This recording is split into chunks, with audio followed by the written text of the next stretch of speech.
Salut la team, j'ai vu le 4e épisode du Seigneur des Anneaux, les Anneaux de Pouvoir, et comme d'habitude, je vous fais une vidéo sur mon avis, ma réaction et quelques petites explications. Et on commence dès maintenant cette vidéo, n'oubliez pas de commenter et de liker. Let's go!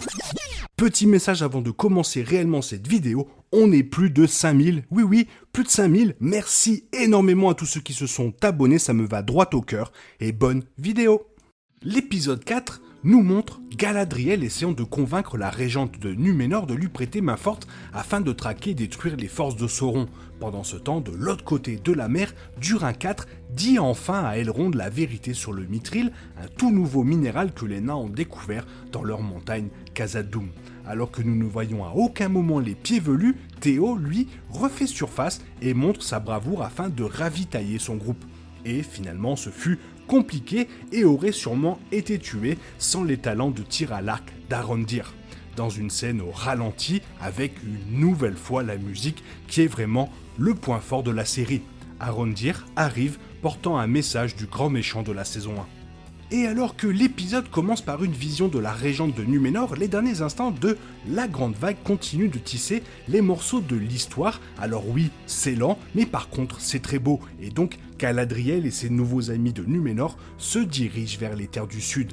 Et Durin IV accompagne Elrond à Lindon alors que les progrès de la Grande Forge se poursuivent à un rythme soutenu. L'épisode 4 révèle que les dirigeants de Núménor ont un grand secret, une prophétie racontant la destruction de l'île racontée par un palantir.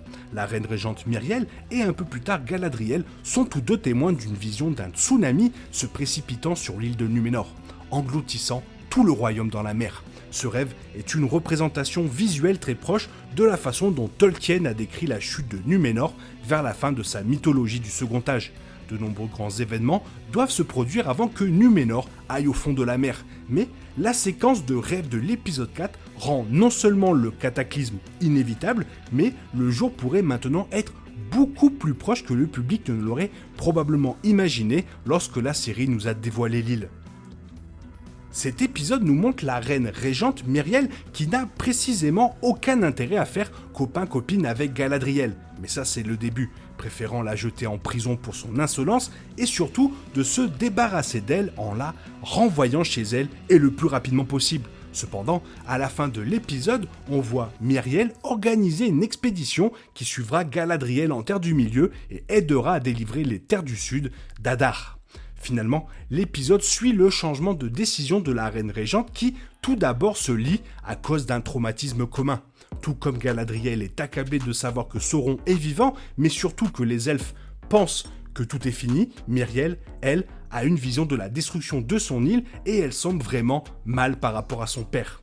Ce qui scelle vraiment l'alliance entre Galadriel et Núménor, ce sont les pétales de fleurs qui tombent de l'arbre. Alors que Galadriel est renvoyée seule sur la Terre du Milieu, Nimlot, l'arbre blanc de Núménor, commence à perdre ses pétales. Apparemment un événement rare. Cet arbre est un lointain descendant d'une version similaire autrefois plantée à Valinor. Et comme il est révélé avant, les fidèles aux anciennes traditions pensent que la chute de ses feuilles s'apparente aux pleurs des Valar. Myriel interprète ce moment comme un mauvais présage signalant que Valinor est mécontente du refus de son île de combattre Sauron. Isildur, lui, cette semaine, semble vouloir prendre en main son destin. Alors que son père aimerait qu'il soit dans la garde maritime de Núménor, Isildur a d'autres idées sur son avenir, et son cœur est plutôt tourné vers l'ouest, qui est pour lui le vrai Núménor. Mais il ne peut pas partir comme ça du jour au lendemain.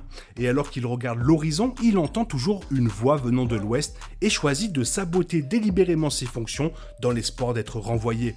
Le jeune pensait probablement qu'un licenciement accidentel provoquerait une réaction moins tendue avec son père. Mais finalement, un peu plus tard, ça a un gros moment d'incompréhension. C'est le fait qu'à la fin de l'épisode, il décide de rejoindre la garde de la reine régente et donc partir en Terre du Sud. Mais du coup, pourquoi ? L'ami d'Isildur mentionne comment Anarion, le frère d'Isildur, parlait autrefois de l'Ouest avec beaucoup de bien. Toute sa famille appartient aux fidèles, les habitants de Núménor fidèles aux Valar, et les aspirations occidentales d'Isildur sont probablement nées d'un désir de découvrir son destin et de se connecter avec un passé glorieux que les dirigeants de Núménor ont depuis abandonné. Respecter les Valar, se lier d'amitié avec les elfes, etc. La Terre du Milieu se trouve à l'est, mais aider Galadriel à vaincre Sauron au nord, un objectif donc c'est déjà ça. Cet épisode nous révèle aussi le grand méchant de la saison 1, Hadar. Bien que le père orc reste très énigmatique, sa conversation avec Arondir laisse tomber une série de détails bien intéressants. Les anneaux de pouvoir impliquent qu'Hadar est ou était un elfe, comme en témoigne qu'il parle elfe, surtout ses oreilles parce que c'est le plus gros, et ses souvenirs. Mais l'épisode confirme également que ce personnage, pour le moment du moins, ne représente pas Sauron. Néanmoins, ces deux méchants de la Terre du Milieu sont évidemment liés d'une manière ou d'une autre. Hadar est donc un disciple de Morgoth, mais il reste à voir s'il est un survivant de la guerre de la colère ou s'il s'est reconverti au cours des siècles de paix. Hadar n'a pas non plus de capacité spéciale évidente, bien que sa réplique sur le fait de ne pas être un dieu encore tease un plan infâme pour obtenir plus de pouvoir. Et c'est là que la lame de Théo rentre en jeu. Le but ultime d'Hadar est moins susceptible d'être la domination personnelle sur la Terre du Milieu, et c'est plus susceptible de préparer le terrain pour le retour de Sauron. Cela pourrait expliquer pourquoi il se concentre sur les Terres du Sud, qui se trouvent exactement là où se trouve le Mordor dans Le Seigneur des Anneaux. La série ne répond pas sur le titre de père d'Hadar, Arondir l'interroge, mais il ne reçoit aucune réponse. Les orques ont été créés à l'origine à partir d'elfes capturés, donc si Hadar est d'origine elfique, il a peut-être élevé personnellement ses soldats, d'où le titre de papa. Mais pour le moment... Hadar n'est apparemment pas le seul fan de Morgoth. Waldrake, le sympathique propriétaire de la taverne, s'intéresse de plus en plus à la rage juvénile de Théo, révélant finalement qu'il sait que le garçon a volé une étrange épée noire dans sa grange. Au lieu de réprimander Théo pour avoir volé son bien, Waldrake encourage étrangement la curiosité de Théo, demandant au garçon s'il a déjà entendu parler de Sauron et suggérant qu'il se prépare pour le drame à venir, et surtout de prendre des forces.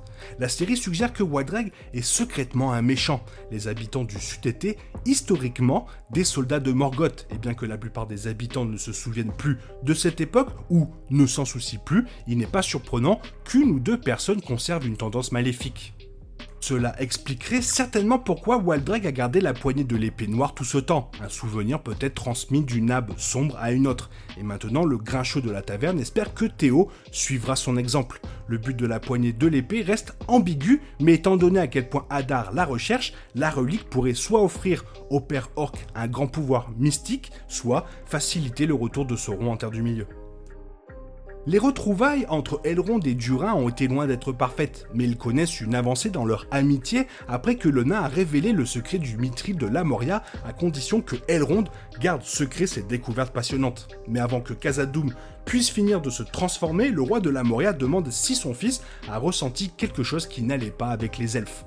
Durin admet que ses instincts détectent quelque chose sous la surface et accepte d'accompagner Elrond à Lindon dans l'espoir de découvrir toute la vérité.